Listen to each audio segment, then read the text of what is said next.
Scott and Jonathan Scott.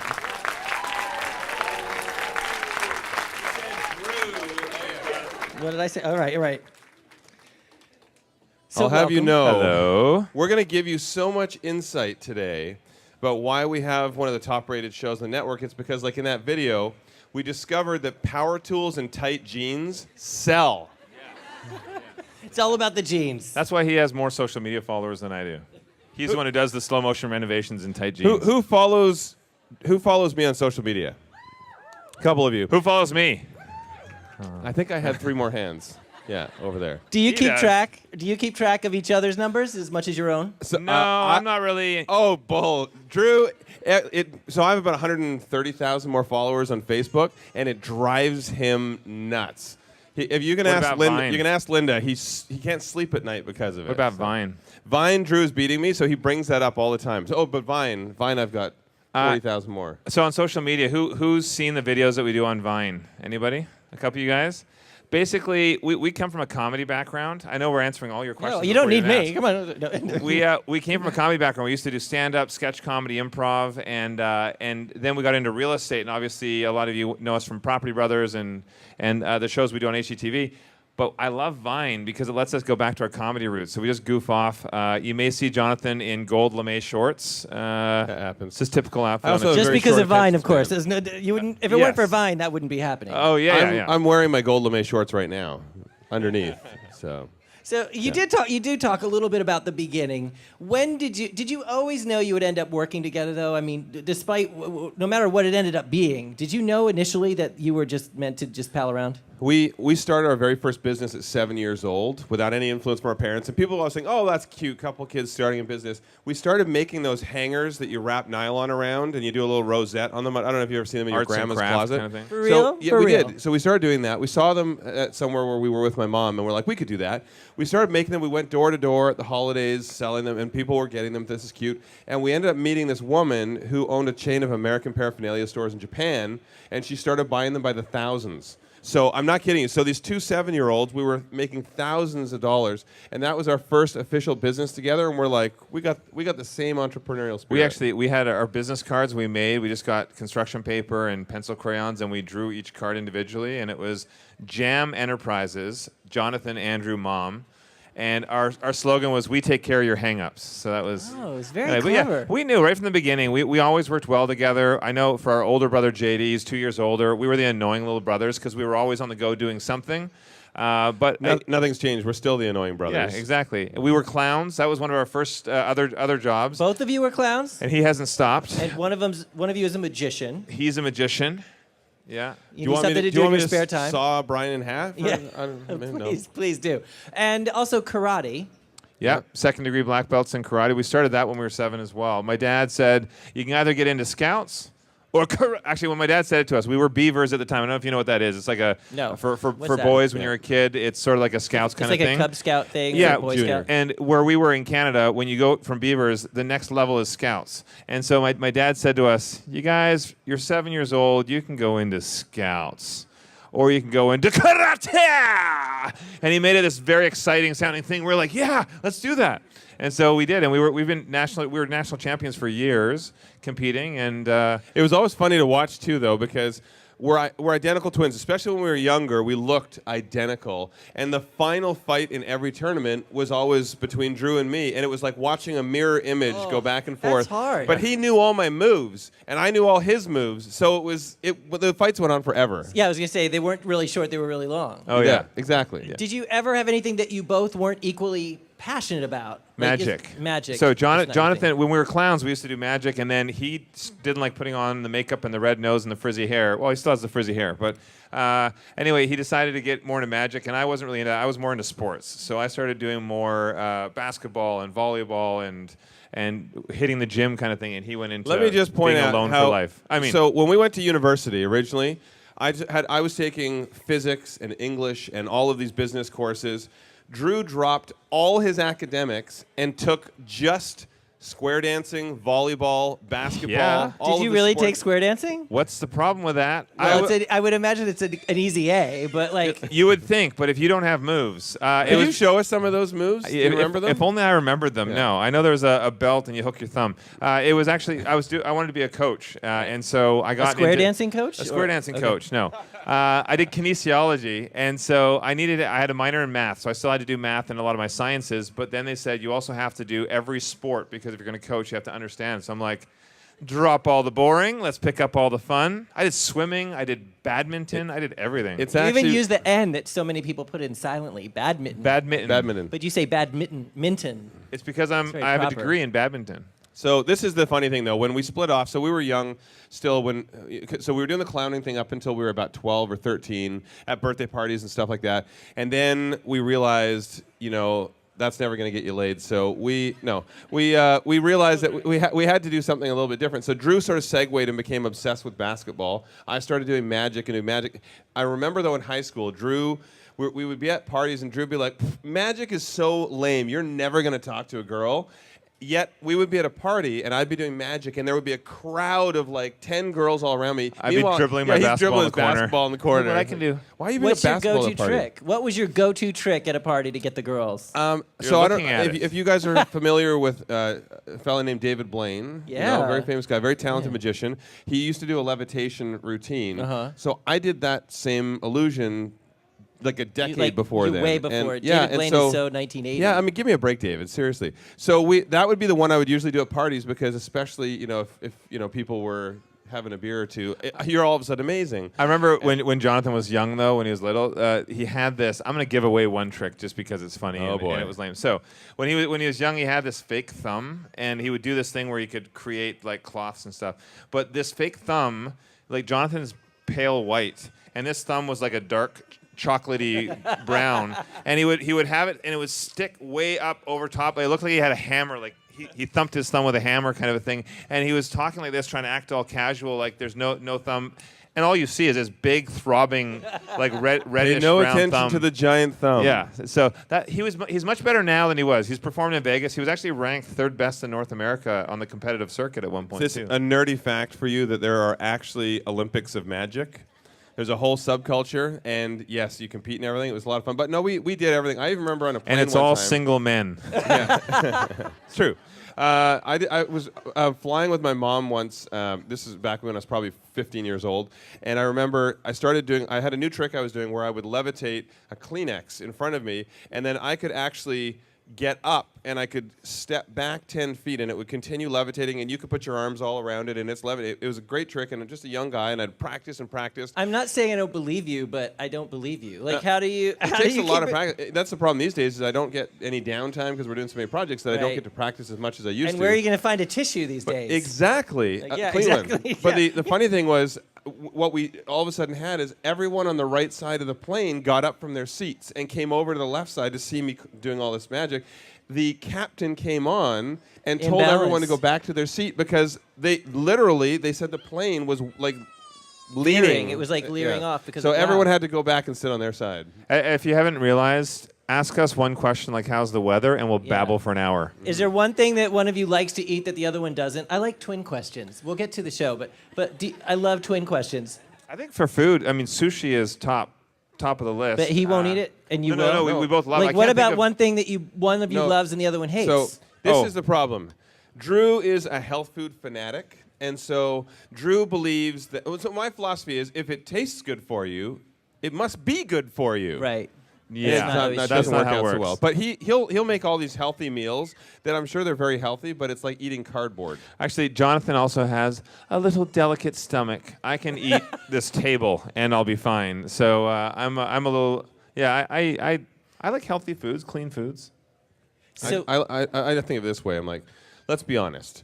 Why would you want a six-pack when you could have a keg? Right. Yeah, exactly. Obviously makes sense. True. more to That's That's good- love. good point. More to love. Yeah. Obviously, you do a lot of television, but you're also doing music now too. Tell me how this started. Tell me how people can find it. Well, there's you may not know her. She's sort of a new up and comer, Taylor Swift. She asked me to collab on an album, and so no. So for Property Brothers at Home on the Ranch, this is our roots, where we came from. And when we grew up, we used to just sit around the campfire. My dad and I strumming the guitar. We would all be singing, and we thought, wouldn't it be fun to actually record a couple of songs? We have friends in Nashville. So a singer, songwriter, producer friend of ours, and she's worked with, and another fellow, Chad Carlson, between the two of them, they worked with Taylor Swift. They worked with Lady Antebellum. They created Lady Antebellum, Garth Brooks, everybody. To have someone like her that said to us, hey, we should write a couple of songs together, we thought it was pretty exciting. And we used to do that because we were in church choir way back when we were kids, and we also, back in the day, would get hired out to events where my dad, Drew, and me, we would play and sing and stuff like that. But in recent years, we haven't done any professional singing in probably 15 years. So it's always a passion of ours, but this is the first time we've actually written a song and recorded it. We actually wrote both songs here in New York, locked ourselves in a condo here and wrote for 2 days, and then we recorded them in Nashville. And we go in December, later this month, to do the 2 music videos. First off, doesn't he sound like a time management nightmare? Like, I don't understand how Oh you my do gosh. all that you If do. I could pull up my schedule right now and show Right. you. You Where cry. can they find the music before I ask you? On By the iTunes. way, I'd like to put it out there because on my iPhone, the calendar doesn't have enough space to include everything I need to do in a day. So if somebody could submit that request, Right. that somehow they make it a little Right. bit. Yeah, I need more. Well, more I wonder space. if there's anyone around here who could Yeah, take maybe that. I don't know. Yeah, Is yeah. that Genius Bar? Suddenly, Anybody? the geniuses all come swarming over. Right. So on iTunes, you can find our songs. Hold On, it's sort of a more of a ballad, and then we have Let the Night Shine In, it's kind of a get you off your seat dancing. And we're shooting the music videos this month, which is going to be fun. So Right. those will release the end of the year, early next year. If you are going on though, because I can see you're all on your phones right now downloading the song. I can see that. Search the Scott Brothers because it's not under Property Brothers; it's under Scott Brothers because our name is Scott. Right. So your that makes your total last name sense. isn't Property. Yes. Drew and Jonathan Property. You've obviously got all these shows going on. You've got Property Brothers at Home on the Ranch. You've got Brother versus Brother, Property Brothers. What else? Buying and Property selling. Brothers. Buying and selling. Right. Okay. Which is Drew is better than Jonathan, season 4. that's right, season 4. We're pretty at season 37 on that one. But on top of that, like, walk us through like the lightning round of today. Like, because the shows are busy, but are they more relaxing than when you're not shooting? Because you seem to have a lot going on just today alone. Walk us through today. Well, so today we were up. I was up maybe 6 o'clock. We had interviews that we were doing, a couple of meetings, radio show, and then we had some taping for TV. So a lot of media while we're in town. Then we have meetings we have our furniture and decor line that we've launched, Scott Living, and so we had meetings for that. We're doing new designs. We're coming out with our indoor. Has anybody here seen any of our Scott Living furniture? We a One few person, hands. 2 people. Hey, he's my best friend now. Yeah, he's got better hair than Jonathan. Yeah. Get him out. Yeah. Yeah. So we have Scott Living. We launched on QVC, and then from QVC we've launched a few different stores, and we have new vendors we're announcing in the next 2 months. Big announcements. So we're excited about that. Drew also had to squeeze in a hot stone massage today. Oh, I actually went for a mani-pedi today. You didn't know that. I did not know So that. I said I got some Wow. important things and some emails I got to do, and then my girlfriend and I ran off and had a mani-pedi. Got to keep these toes looking pretty. Could you? Yeah, I think we should get an exclusive. What does it look like No, if I Drew's got pedicure? I'm just gonna tuck my laces No? in. And I'm gonna Oh, you're a lace toes. tucker. I thought he was actually going to do it. What is the best part of I don't want to say your day, because every day is different, but what do you enjoy the most about all this? I enjoy, with all the shows around the world, when we take a break from one show, we have another one, and then we just did our fan cruise. We took 2,000 fans to the Caribbean, which was pretty exciting. Was anyone here on the cruise with us? Anybody here? No, you guys missed out. guys, It was fun. so much fun. But what I like is that there's so many different things that we do. It keeps it dynamic. I don't like the monotony of just doing one thing. I love seeing the growth of our brand. And the fact that we air in over 140 countries, we are literally affecting people in a positive way around the globe. We're helping people understand how they can get into their dream home without blowing their bank. I like because what we do is a very creative process in envisioning what a home can be and making that change. But on the flip side, on social media, we do all kinds of goofy, fun things. We right. take the job seriously, but not ourselves. And what I love is when I see our fans also jump on and do something crazy and wild and wacky, and then they'll tag us so we can see it. At Halloween, we had, I don't know how many people dress up as the Property Brothers.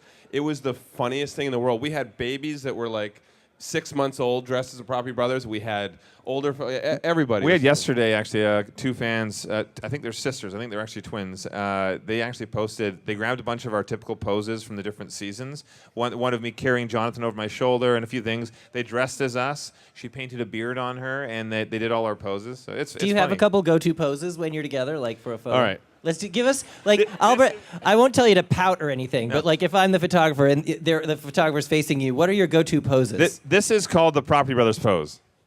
Click, click. Yeah, that's exactly And it. then when we want to get a little crazy and mix it up, then I'll usually do this. Ooh. Oh, click, see that? click. Casual. The There's one- there's also the typical Drew every single day dealing with Jonathan pose. Click, click. We have many. Did you, when this all started, this particular phase of your business, how did it shake down? Did it just happen to be that you were going to go into the real estate side, you were going to do more renovation, or No, was well- that a natural thing? No, what a lot of people don't realize actually is Jonathan was a licensed agent as well. He was the broker for our company. So Jonathan actually had more real estate designation than I do. So Drew literally does nothing. yeah, you see. Yeah. But the other side of it too, I know how to do the hands-on side of it because when we first started, we both did all of the construction side, the renovations. But I'm not a licensed contractor. Jonathan went further and licensed as a contractor, and he went to school for design. The interesting thing is, so originally way back in the day, we went to school, both of us to school. I took business and Same school? University of Calgary originally, and then And I took ping pong. went for a little while there, and that's when we bought our very first investment property at 18. Two 18-year-old guys. We came out of high school. We didn't want to be struggling actors, and Drew was a director, so we thought, let's invest in real estate. That'll fund all our creative endeavors. And so we read every book we could. We even bought the infomercials with like the babes and boats in the background, and the guy's like, no money down, make millions. He wanted that. I still don't have babes and boats. But so we read all that, and we got just enough information that we were able to buy our first house for $250 down. That's all we were out of pocket. It was a big $200,000 home, which now and here would not get you even a parking spot. But where we were, that was a pretty good deal, and that was back in the mid 90s. And so we flipped that property, made a 50 grand profit, and the light bulb went on, and we thought we could make a business out of this. So that's when I left business at university, and I went to college for construction and design, licensed Drew a couple years later, and we started our company. We actually started our real estate company almost a decade before the show came around. Yeah, we started investing in '96, and then we actually were approached in 2009. So I was originally approached. We had been doing real estate since '96 until about 2006, and I decided I want to get back into acting. I hadn't done any of it. That was my passion. We did it when we were kids, and I started going out for auditions. But when I was going for auditions, I started getting more calls for host roles as a real estate expert, which I thought at the time, like, I don't want to host, I want to be an actor. And then now it makes so much sense doing it. And then I started being pitched for a few shows. I was pitched for a terrible show. The Jonathan worst loves this. show ever. So this was called Realtor Idol. It's basically American Idol for realtors. This is And the I have a dumbest beautiful idea. voice, but it No. was stupid. And that show there obviously didn't go anywhere. But the production company had another show that they were thinking of doing, and they found out he had a twin brother who was a contractor and a designer, and they pitched us a show called My Dream Home, which we massaged a little to be more what we were doing with clients, and that's when Property Brothers was born. Yeah. But you also still act a little bit, right?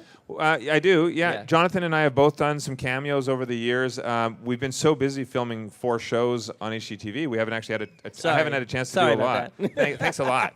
You're responsible. But I did last year. I did a Christmas movie, The Christmas Parade. The funny thing is, when they approached me at first, the producer had said, "We'd love you to be the male lead." And I don't know if anybody knows Anna Lynn McCord. She's an actress in Hollywood. She was the female lead. And I said, I can't take 11 days off for filming. I only have 4 days. And so they said, oh, well, could you play the supporting character? And I'm like, great, what is he? Oh, he's the jerk real estate guy. So I said, sure, I'll play Jonathan. No problem. What I was saying to people, so Drew filmed this, and it was the very successful holiday movie, and Drew didn't actually realize. He just thought it was just a documentary crew following him around as the jerk realtor. Yeah, you know. But It's fun. I love acting, and I will be doing more in the new year. I have a couple of opportunities, and as well directing. We have our production company, Scott Brothers Entertainment. We produce Brother versus Brother. We produce Property Brothers at Home on the Ranch that you saw a little tease about, and we produce shows that we're not in as well. But we also are getting back into the scripted side. So we have a few feature films that we've written that we're excited to get off the ground in the next year to 2 years. You talk a lot about social. You're very active in social. How do you think that has changed? Well, how has that affected your career, your brand? How's that changed your business. Hugely. I mean, people cannot get away from Jonathan posting his tasteless self nudes. I mean, just can't get away from it. They're artistic. Yeah. No, we've put a lot of resources into social media to understand how people are engaging. One of the biggest benefits for us and why we love social, and it's paid off because whenever we premiere a new series or a new project, we can get an army of fans behind it before we even go to air. But we, a lot of shows, what they'll do is they'll finish filming a season. Then they'll do sort of a post-mortem, and they'll talk about what was successful. They'll analyze the show. What do we want to change? What do we want to redevelop? Then going into the next season, they'll start implementing that. We do it in real time. We get feedback. We have a whole social media team because I get about 500,000 messages a week myself, and Drew's about the same across our platforms. So we have software that sort of, filters through everything, and our team filters through, and we take that feedback from the fans and instantly, so if they tell me today, hey, fans really want to do X, Y, and Z or see a little bit more of this, we implement it the next day. So you literally can't get any more real time than that. And we also engage on different platforms with different fans. So, for example, our youngest crowd is on Vine. And so it's nice for us. Our shows, actually, we reach the widest demographic, too. Obviously, our primary demographic are women 25 to 55, but we hit a large male audience, a large younger audience, and that's exciting for us. The whole family can watch our shows and enjoy it and get something out of it. Nothing means more to me than when we're out in public and a kid just 5 or 6 years old says to their parents, I see them elbowing their parents and say, hey, that's Drew from Property Brothers. That's cool that a kid can actually watch the show and be entertained by it. And you've kind of brought your family into the fold as well. Talk to us about that. Yeah, we've discovered, so when we originally launched Property Brothers at Home last year, who saw the renovation on our house in Vegas? How come you haven't come over to use the water slide? Yeah, anyone use the slide yet? No? Heck. So when we did that renovation, so that show, the ratings were off the charts. It had broken a bunch of records. It was great, very successful show. And we realized we're not what people were tuning in for. My parents and my dogs are more popular than we are. Yeah. So we've now let's put them in more. It's actually funny, or it's fun for us to have our parents involved. And JD, we have an older brother, 2 years older, and I mean, he's a host. He has his own shows, and he does some with us. We also produce a show that he's in, and it's just fun to have the whole family together because we're such a tight family. By the way, anybody here see Family Feud that we did? A couple of hands went up. My mom had the best answer ever. So one of the questions, if you know how Family Feud works, there's a poll. And the question was, who is most likely to tell you to lay back and relax? And my mom, all flustered, answered. Well, some of the answers were like dentist, therapist, massage therapist, whatever. And I said your spouse, and those are all on the board. And then my mom's like, And Steve Harvey's like, come on, Joanne, who's most likely to tell you to lay back and relax? My mom says, the milkman. That's what our family's like. First of all, does that position even still exist? Are there milkmen? No, not really. I don't It might know. be coming back. I Yeah. think everything is now coming back delivery-wise. Yes. But Yes. Possibly. So to answer your question, we're going to actually take some audience questions in just a moment. But before we do, what do you think is the biggest misconception about you both? Or something that people assume about you that they're way off about? I think one thing there's a huge misconception is that we film everything in Canada. A lot of people think we're from Toronto. We've never lived in Toronto. We filmed there, but we live in Las Vegas. We're from Vancouver originally, so we are Canadian, but we shoot more in the U.S. than we do in Canada. But because at the tail credits, there's a little Canadian flag, because we do some post-production and editing up there, and season 1 was up there. People just assume everything's shot in Canada. What brought you to Vegas? Well, Drew wanted to be a pole dancer, so Yeah, didn't work out. No, There are hairy more legged pole poles dancer there. doesn't work. Yeah. No, so back when the economy had collapsed in Canada, so our construction company originally was in Calgary. The U.S. was further along in the recession, so there was a lot more opportunity to invest there, and so I moved down. And at the same time, I'm a magician, so I worked in Vegas, and I had a lot of friends there. It's So there was warmer. Easy answer. no snow, no rain. Right. Better opportunities there. And Vegas itself people don't realize it. It's a diverse city. I mean, I love shows and restaurants. I don't gamble, so Yeah. it's a good It was a city. good city for him as an illusionist, though. That was a huge thing for him to want to live in the heart. Yeah. All of the world knows Vegas for magic as well. I still perform in Vegas once a year. Really? So last Where? year I Is performed. it always the same place or no? Yeah, mix around. So last year I performed at the Tropicana at the Laugh Factory there. This year I think I'm going to do a set. It's I usually go in one of my friends' show and do a set. This year I think I'll probably do it over at the Planet Hollywood. Awesome. And it's a lot of fun. So We'll follow you on social to find out. Yeah, absolutely. And by the way, so you guys know as well, we shot in New York and Connecticut just up until when do we end? October. Yeah. So Yep. we were just here for 7 months filming, and we're back in April. We'll be filming here again. So we just posted today for auditioning. So if you live, we're mainly doing the Westchester area, and then we went up in as far as Stamford. But if you guys are looking to renovate, you're looking to buy a house and renovate, you can apply. Go to the social media page for Property Brothers. Or if you're looking to give me fresh baked goods, I'll do your kitchen Yep. renovation for free. So Ooh, that's the way that to is my a heart. loaded offer right there. Also buying and selling though too. Keep that in mind. Buying and selling. So if you're looking to sell your home and move on to something else, we're also doing that. I feel like I should have a disclaimer there, like pastry purchase does not guarantee kitchen makeover. Yeah. So let's see who has some questions in the audience here. Could someone raise their hand if you have a question? My name is Andrea, and I have an identical twin sister. And I want to Yes. ask you guys a twin question. Yes. Out of you and Drew, which one is the devious twin?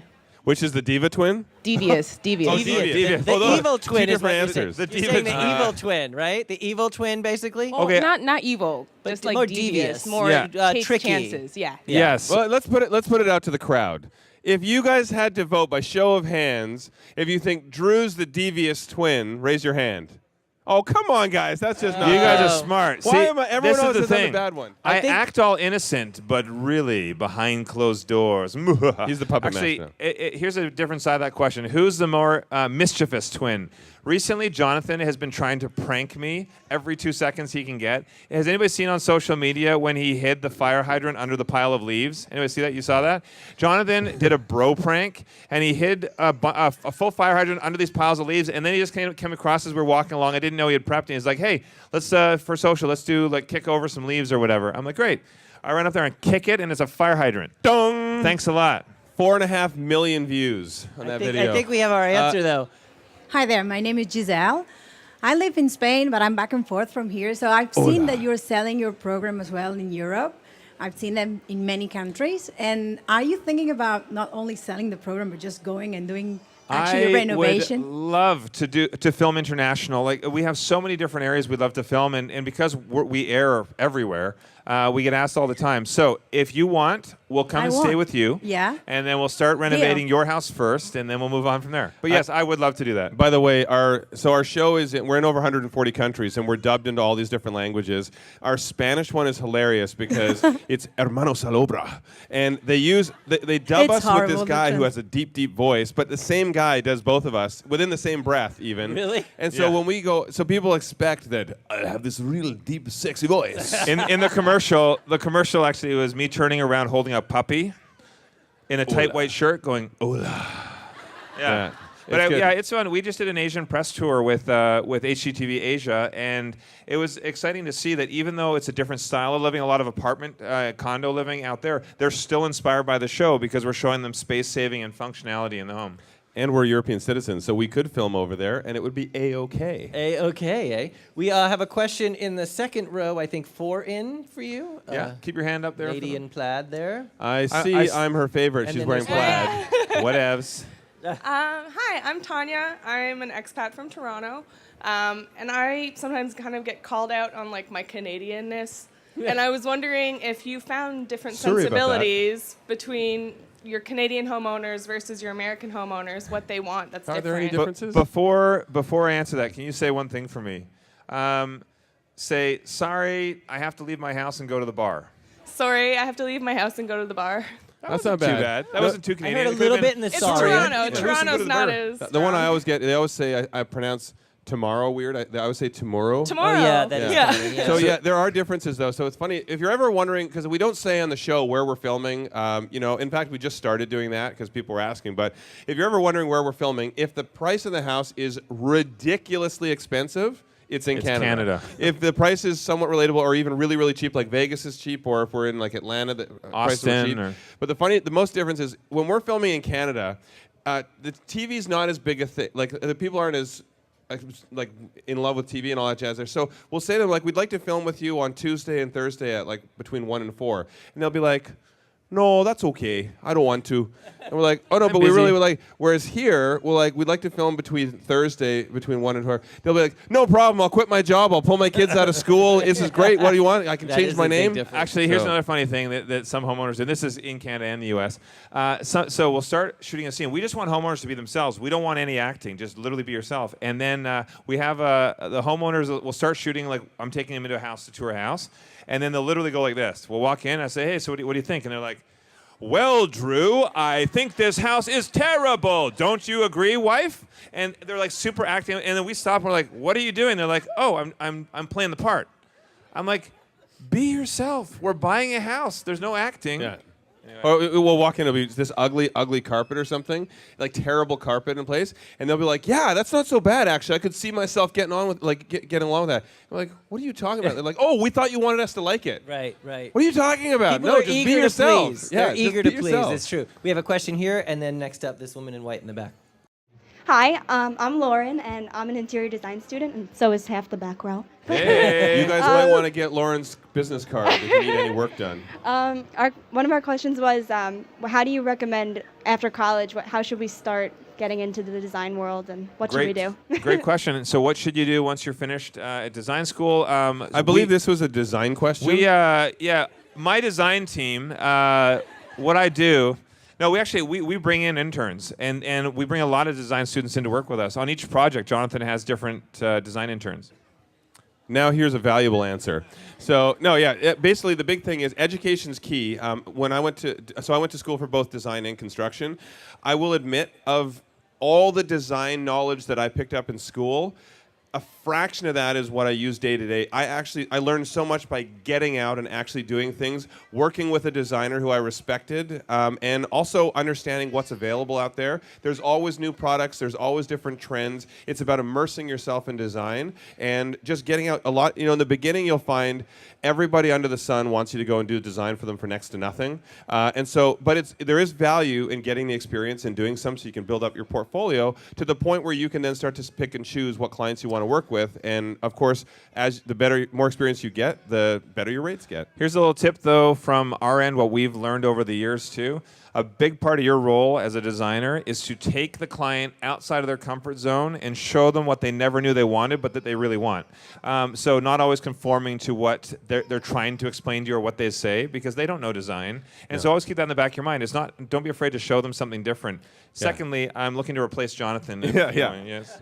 You probably do a lot better. These looks are fading.